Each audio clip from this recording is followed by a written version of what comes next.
Thank you for downloading and happiness! Dare to be happy. We are two curious friends that want to explore what makes us happy. In each episode, we will take a topic in alphabetical order and discuss how it relates to and impacts happiness. We'll live the experience of each concept through a dare that we set each other and then talk about how it affected our happiness. As well as diving into psychological theories and evidence which supports or contradicts our personal experiences. In other words, in this show, psychology meets play. I'm Kitty Newman, Director of Trapeze Media, a digital marketing agency that leads with social. My company philosophy is based on the importance of play in all our lives and how important it is to be happy at work. I have been obsessed with the circus for a few years, hence the name Trapeze Media, and making time for things like handstands and aerial in amongst the day-to-day challenges that come with running a successful business makes me happy. My name is Klaudia Mitura. I'm a work psychologist and learning and development specialist with a purpose to boost happiness in the workplace. I love experimenting and applying scientific research on happiness to my daily ups and downs, or just to prove my other half wrong. I also like to look for happiness in unusual places, so I won't shy away from diving with sharks or starring in a pantomime. Sometimes this gets me in trouble. Hi Claudia. Hi Kitty. Episode 14 of And Happiness. I was skeptical of this topic at first, but we are talking numbers and happiness. I know, very unusual topic, but we have a fantastic guest today with us, Nic Marks, who is a founder and CEO of FridayPulse. He's one of the UK's leading happiness experts and statisticians. So exciting. Woo! In 2010, Nic gave a TED Talk, which has been now watched over 2 million times. Watch it, very interesting. And he's been advising UK government on measuring well-being, as well as working with Kingdom of Bhutan on gross national happiness measures. I think we can learn a lot from Nic around how to measure and improve happiness, especially that FridayPulse is an organization that looks at measuring and improving happiness at work at the team and organizational level. So exciting. I just cannot wait. Wow. Well, let's get into it. Let's listen to numbers and happiness. Woo-hoo-hoo. Yay, yay.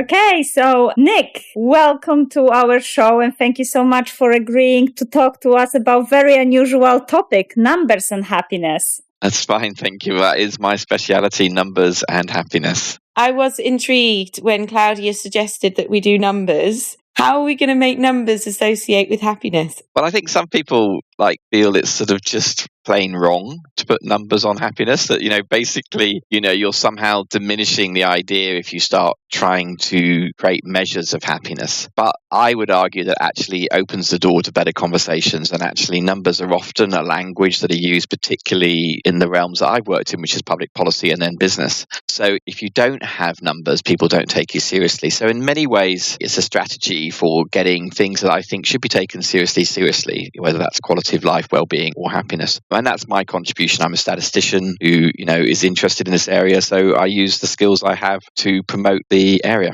Lovely. And, our dare was this week to measure our happiness. So every day in the morning and in the evening, we would send each other a message around how do we feel from 1 to 5. So very simple scale, very much affected by our momentary swings in mood, but very interesting still. We had lots of kind of discoveries about how we feel on daily basis. But I was just wondering, how do you measure happiness? Well, in a very similar way, really. We ask people in structured surveys, and there are different ways of doing it. Some people like to create a very in-depth what they would call a rounded measure, which has got sort of maybe 12 items with 12 questions in it, and they create a score. I actually am quite a fan of what you do, which is to say, let's just do a snapshot. Very, very simple. And I also use a 1 to 5 scale. There's a lot of debate it's called psychometrics, basically the way that you create numbers around psychological constructs, about what length of scale you should use. I'm a big fan of an odd number of items, so 5 or 7, or the most simple 3, or 11. 11 is a 0 to 10 scale because the 0 and the 10 are both in there. But I'm not very keen on the 0 to 10 scale because people start to get confused. What's a 7? What's an 8? And they don't use the bottom of the scale anyway very much. There's not much differentiation between 1, 2, 3, 4. So 5 is about right. I say 1 is very unhappy, 2 is unhappy, 3 is okay, 4 is happy, 5 is very happy. And that's about as much as we can gradiate these things. And you're basically putting on a number on something which is a felt experience. But when you're doing that, it's very important you have an idea of both the bottom and the top of the scale, what the anchors is what we call them. And with happiness, you can do that.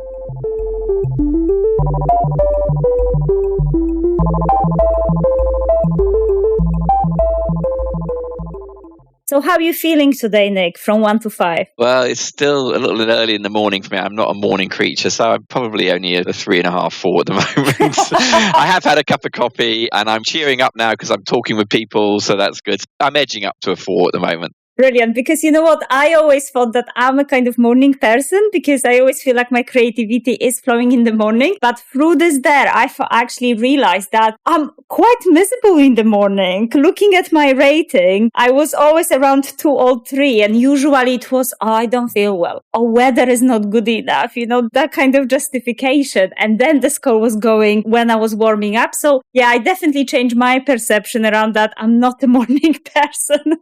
Well, I mean, transitory mood, which is basically what you're measuring there, we definitely move up and down. And in many ways, one could argue is that the most important thing to measure is the ebb and flow of things. I tend to be more interested in not the more stable parts, but the larger parts of happiness. So there's 3 basic ways, in fact, there's 4 actually, but the 3 main ways that measure subjective happiness. One is that we do exactly what you're doing, which is experience sampling, which is we ask people in the moment how they're feeling. The other one at the other end is what's called evaluative measures, where you ask people how happy are you overall, and you're basically asking for a cognitive judgment about reflection on how your whole life's going. And then in between that is what's called episodal measurement, which is you basically take a period. So you say something like, how happy were you today? How happy were you this week? It's a question I'm very interested in my work about work. We ask people, how happy were you at work this week? It's a good episode. But, it could be smaller than that. It could be if you go to a movie, how much did you enjoy it? It's basically picking into that signal, was it good or bad? And a reflection at the end of it. The 4th way you can do it is by observation, which is that other people judge, or, what you now get is bits of AI that troll through your emails or social media stuff and say how many positive and negative words you're doing. That is a measure, but it's not one I'm very keen on. Wow. Oh, I don't like the idea of somebody else judging how happy I am. I'm not sure why. It would be a bit of AI these days, but yeah. Well, sometimes we're not always the best judge of our own happiness. In fact, actually, I think we all know people who we consider to be somewhat delusional about their own experience, that they overrate themselves. But, it is their own perception of it. And there is a sort of interception between our level of awareness about ourselves and how much we reflect on ourselves and how we rate ourselves. So, there's a complexity to it. And I think in one way it shows us that we should use this as an indicator rather than a precise measure. It's helping us understand things. It's helping us have better conversations, maybe helping us make better decisions. But it's not like I'm 1.72 meters high. It's a different type of measure. Mm-hmm. Kitty, what have you discovered? Do you have any reflections around your ratings? Well, Nic, when you said about how you were feeling this morning, but now you're talking to people, I didn't realize how much other people affected my mood. So I could wake up and feel a certain way. And as soon as I went out and started engaging with other people, that really lifted me without much else changing, really. Yeah, Daniel Kahneman, the Nobel Prize winner, will say that happiness is almost a social emotion, that it is between us as much as it is within us. And people will have debates about this. I'll say to people sometimes, they go, oh, no, my happiness is, being alone on top of a mountain. And that's fine. And in a way, people use the word happiness in quite different ways. People will say happiness is contentment. Other people will say it's joy. Well, contentment and joy are pretty different emotions. One's a very high energy one and exuberant. The other one's quite reflective and low energy. And of course, the thing is that we use the word really as a sort of gateway word to a whole array of positive positive emotions and how they are, but the more energetic happiness, positive emotions tend to be with other people, not exclusively. So you can get into quite a focused energy, positive emotion like interest, which is normally on your own in a sort of flow state, is what Csikszentmihalyi will call it, that we basically get into a period where we lose track of time. And that is a high energy, focused energy on our own. But, something like joy, enthusiasm, exuberance, these things tend to happen with other people.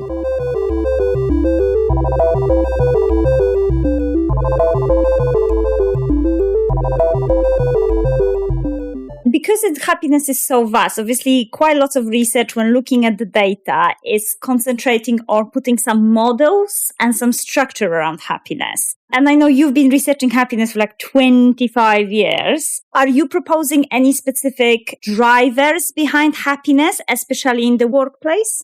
Yeah, of course you have to make your own model. That's the game, isn't it? But one of the things to say about a model is let's firstly define what the structure of that model is. And so the first thing I would say is I think of happiness as an outcome. When you're thinking in these terms, happiness drives other good experiences, other outcomes. But in the terms of like what creates happiness, let's be very clear and define happiness as an outcome, which is why I like a very pure measure of happiness, like how happy were you this week? It's got a boundary, it's got a scale to it. And then you look at what influences that. In the workplace, we look at that in terms of team culture, team morale, the behaviors that happen at a team or organizational level. And we talk about there being 5 big drivers. Our 5 things are connect, which is that relationships are the foundations of happiness at work and elsewhere. The second one is be fair, which is that if systems are respectful, that you feel appreciated, that your home life is respected too, you're paid fairly. The third one is empower, you're feeling a sense of autonomy, being able to be yourself, using your strengths. The fourth is to challenge, which is that we like stretch, we like learning. And the fifth is to inspire, which is actually being connected to things beyond us. So those are the 5 things we talk about: connect, be fair, empower, challenge, inspire. We call them the 5 ways to happiness at work. Fascinating. When people look at this model, do they maybe get drawn to one specific element? Because I'm just thinking straight away like, autonomy is quite important to me, this empowerment aspect, and definitely the challenge aspect, to be kind of challenged and develop the skills. So I don't know whether one is more important to some people, or is it flat in importance and relevance? I can't give you a strong statistical answer to that. I haven't looked at personality and the relationship towards it. It wouldn't surprise me. If empower and challenge are what's speaking to you, you must be a very growth-orientated person. And so those are the ones that you most think. And if you were someone that was exceptionally sociable, might be the connect that is for you. If you were someone that was very meaning-led, it will be the inspire for you. So, what we generally find is that, when people move jobs, for example, they can tend to identify which one isn't being addressed in their current role. And so they would tend to look for that in their next role. But of course, what they might forget is to protect the ones that they also look after. So if you swap out of a corporate world into a not-for-profit because Inspire's been missing, don't forget connect or don't forget challenge, whatever it is. It's a rich systemic space where they all interconnect. I would say look after all of them. Kitty, any specific one that stands out for you? Definitely connecting with people. When you were listing those, I could understand exactly where those fit. I can see that when you set the challenge, people are inspired to do more and they enjoy doing what they're doing. And actually, if I set people targets, I don't want to kind of belittle the target, but it's not like if you don't hit this target, you're going to get in trouble. This is to kind of give us some fun and competition rather than, you haven't hit this target, you're going to get sacked. Yeah, it's a sort of stretch target, isn't it? Challenge is very obvious that it's an optimization issue in the sense if you set 2 strong targets, people get stressed and they basically, feel they can't cope, they can't meet it. And if you don't set them enough, they're really bored. Whereas in the middle, you're just being pulled a little bit further than you think you want to be. And then actually that is where the space that's really creative and really inspiring is. So it becomes an optimization issue. We're looking for optimal levels rather than maximum levels. And that actually also applies to happiness at work in the sense that if everybody was happy all the time in your organization, probably wouldn't be as productive as you could be, in the sense that there are always setbacks, there are always challenges, there are always curveballs that come and hit things. And so you want people to be reactive. And in the sense that, someone said, I'm not going to get this exactly right, but discomfort is the mother of creativity. The little bit of discomfort actually helps us improve it. So you're striking a balance here where you want teams to be generally happy, but clearly they're going to have setbacks. And actually resilience is how quickly you recover from a setback. You see it in our data as a curve through time, in that basically you're going along and then there's a dip, and then how quickly do you come back? And if you don't come back quickly, that's not resilience. If you come back quickly, that's resilience.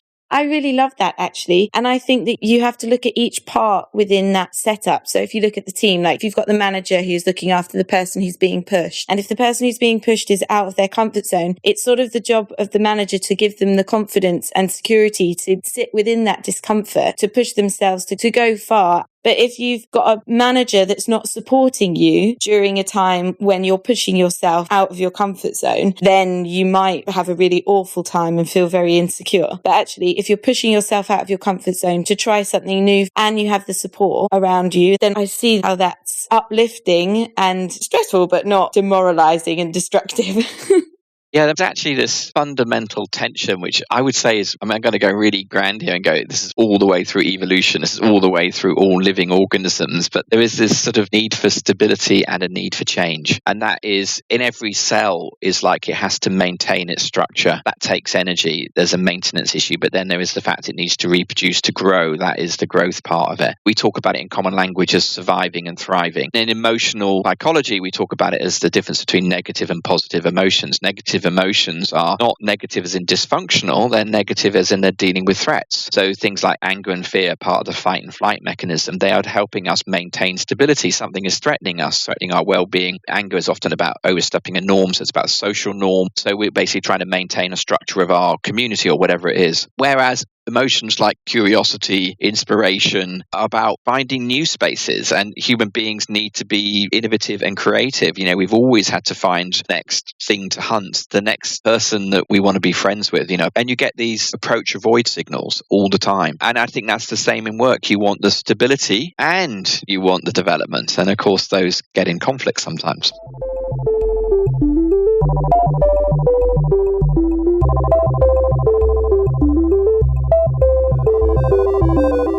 When we are in the workplace or also kind of in personal life, how can we assess our own happiness? So you can do it as you two have been doing, which is you sort of buddy up with people and you ask each other regularly, and whether that is daily would tend to be too much for most people. They tend to get bored and skip some too much, yeah. But if you're enthusiastic, but I think weekly is quite a good spot because we work in weekly sprints, and we do that actually. We check out people, how you're doing. You do tend to have to ask people twice, because if you go, how are you doing? People go, fine, and then you go, how are you really doing? Then you might get sort of stuff, because you have to ask again to get there. With Friday Pulse, as you say, we ask teams structurally on a Friday. That's why we call Friday Pulse, how was your week? On Monday, we feed all that data back for them to have a reflective conversation. We're just developing, and actually will be out by the time that this podcast is released, a checkup for individuals calling Friday One. And there'll definitely be a link from our website, FridayPulse.com. Probably put it at the show notes. And there'll probably be a direct link at FridayOne.com.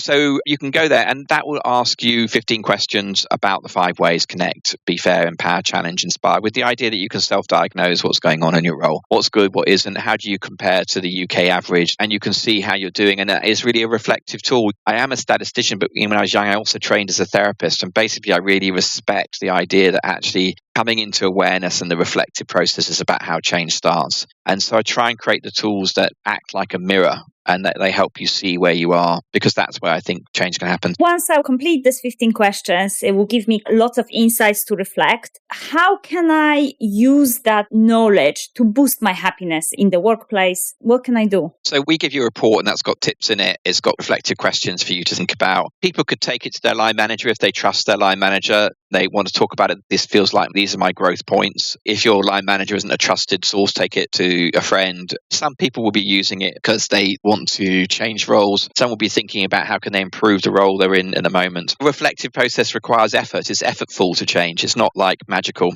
And the way that you change is by trying new things. It's a question of looking at your results and thinking how it speaks to you. It is a mirror. You look in the mirror and you decide you want to rearrange your hair or you don't. We look in the mirror to change things. Some of it is about maintenance. Some of it is about radical change. And there are moments when you're ready for radical change in life, and actually we tend to feel the building up for quite a while before we get into the space where actually, okay, we need to make a step change here. And often it's just about maintaining where we are, and that's all good. I think people will approach it differently, won't they? I've realised doing this podcast with Klaudia, I've been told so many times to do these things, do gratitudes and boundaries, all these things. I've known I should, but I'm like, I guess so, half-heartedly. But actually, I'm realising how much I can change my approach by doing very little things throughout the day that make me happier. And actually, the scoring system made it clearer to me exactly what it was that was making me happy in the day. So I didn't realise how much of an impact exercise had, because Klaudia put our scores into a spreadsheet and did a summary. Good on you, Klaudia. Yeah, I love a good spreadsheet. And it said you felt bad when you woke up and anxious about work, but then you did some exercise and felt better. You were feeling awkward about a certain interaction, but then actually went and spoke to somebody else and then felt better. And it was just laying out exactly my own personal processes has been really useful to know what makes me happier, and actually seeing that it is true that these things have made me happier. It's not just anecdotal, but putting it into a numbers and a spreadsheet, it's become fact. That's the power of numbers, you see. There's a sort of brutality to them, but there's a clarity to them. We shouldn't let our moods drive us all the time. We need to actually cognitively interact with our emotions and make good choices. And I'm not saying that's easy. I recognize all of the things you say, particularly for me around exercise and diet. I'm not the person who does that very well. I know I should do, but I kind of have to be kicked to go and do that sort of stuff. But it is about learning, and it's about deciding and taking our own happiness seriously. I think a lot of people don't take their own happiness seriously. So taking it seriously means being mindful about it and also acting on stuff. And I think that within that, numbers have a role to play. So that's my little contribution to the space.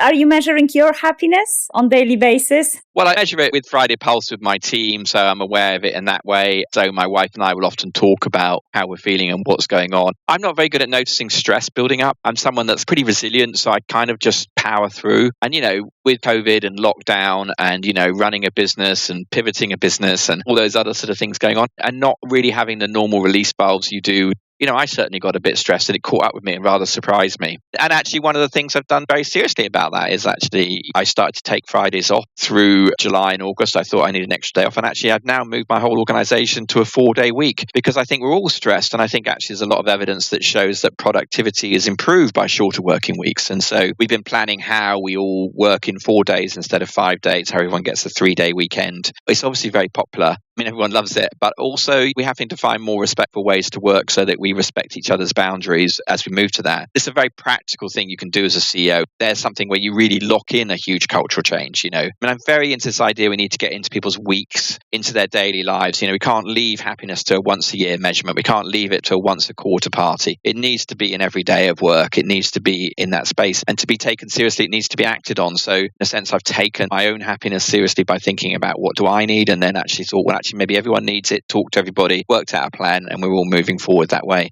So, it does require change. It does require change if you're going to take these things seriously. First of all, amazing, Nic. Wow, 4-day week, amazing. But then there'll be lots of skeptical people around this idea, but generally also maybe about idea of happiness in the workplace. What kind of arguments would you present to CEO and businesses why they should measure happiness, as you said, weekly, daily, rather than once a year party? So there's a straightforward business case, which numbers really help with. So as I said, we measure weekly happiness on a 1 to 5 scale. And if a team on average moves half a point up that scale, I can show you that is associated with 17% less staff turnover in the next quarter. Nice. So you get better staff retention. I can show you evidence that shows that it leads to about a 7% increase in productivity. And that does depend an awful lot. If you're in manufacturing, it's lower. If you are in a creative industries or a very collaborative workspace, it's probably 20-25% for that half point. So these are huge improvements in productivity if you get people's happiness right. So there's those business cases, and you can even show that companies with better cultures tend to have higher share price growth, about 2 to 3% extra a year. So every way it's aligned with the bottom line. But of course, there's still skeptics. And why do they do that? They sort of go, oh, well, if you're happy, you're not working.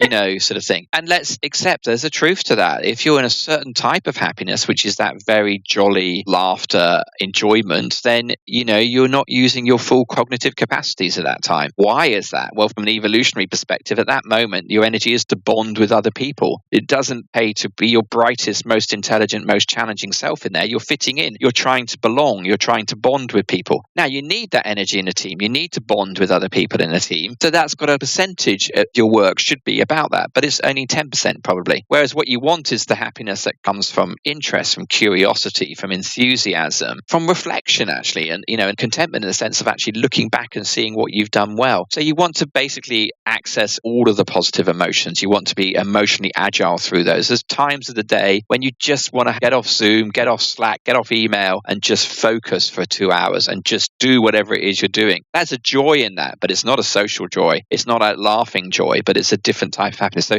you basically want to access that whole array, and that's what I will say. And then most people lead teams, they get that actually what they want is what they would call engagement, except no one really knows what that means. But it's actually you want people who are present, who are working. But you need to understand that people who can only concentrate for about 45, 50 minutes an hour. Myself, I'm about 25 minutes before my mind starts going somewhere.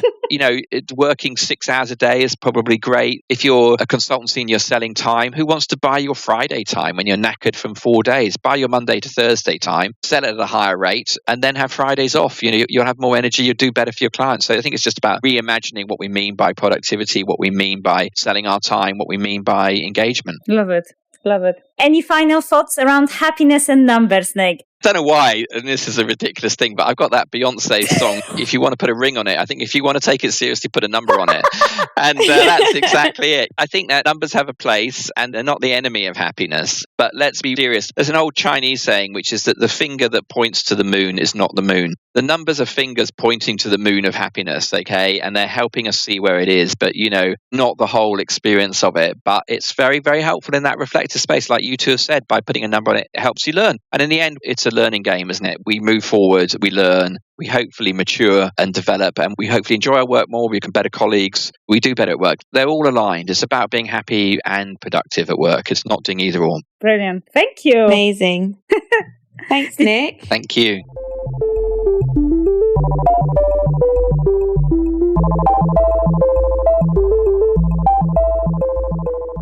That made numbers relate to happiness. How exciting. Oh, I loved it. I saw your eyes light up. It was amazing.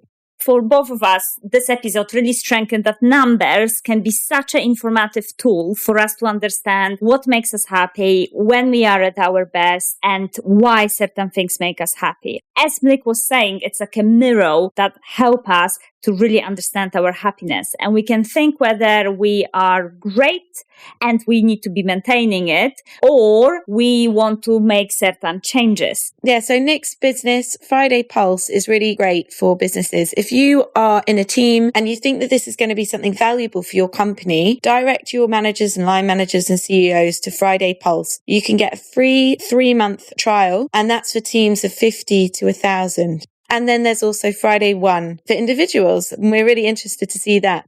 I'll be the first one answering those 15 questions. Cannot wait. So next week, we are talking about the letter O, the most exciting, most explosive, colourful, sparkly, bombastic topic of ordinary. Oh my God, for a second there with your intro, I thought you've changed the topic without letting me know. Nice one. So we're going to be celebrating the ordinary things in life. We'll make a note of the ordinary day-to-day activities that bring us joy, but we're also going to ask our friends and family to send us voice notes of anything ordinary they do in their life that brings them joy. Lovely. So really, Kitty, I'm looking forward to a very ordinary week. Yeah. Oh, an ordinary week, Klaudia. Oh, absolutely delicious. So if you've not subscribed, please subscribe. Recommend this episode or any of the episodes you've enjoyed to a friend. We're loving hearing how much happiness these dares are bringing people. But most of all, we dare you to be happy. Have a fantastic week. Bye-bye. Bye.